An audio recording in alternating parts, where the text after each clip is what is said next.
ကွက်လေးတွေကချတဲ့နိုင်ငံကျော်ကြီးဖြစ်ဖို့အိမ်မက်တို့လွယ်ရင်လေလူပြားမတရားတာထိတ်ကိုရောက်ဖို့ဖြစ်တာဆိုရင်လေဒီလိုလူပြားသူပဲဖြစ်ကိုဖြစ်မဲ့ယုံကြည်ရင်လည်းမပြင်းလဲတဲ့မိသားစုတော်တော်တောင်းမချေအချိန်တန်ရွယ်ရောက်တဲ့ဒီပတ်စမ်းရှာနိုင်တဲ့အနေခံကတည်းရတဲ့များကိုခေါင်းလုံးထားတဲ့လေစပရိလိုဖီးနေတဲ့ပြတ်တော့ကမ်းမဲ့ကလေးဒီအောင်မြင်မဲ့ကလေး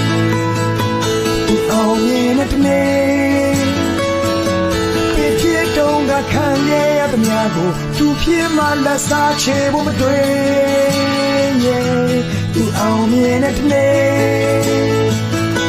ဒီအောင်မြင်မဲ့ကလေးဘာကြီးထွက်ကြုံရှိတဲ့ချင်းများရေးက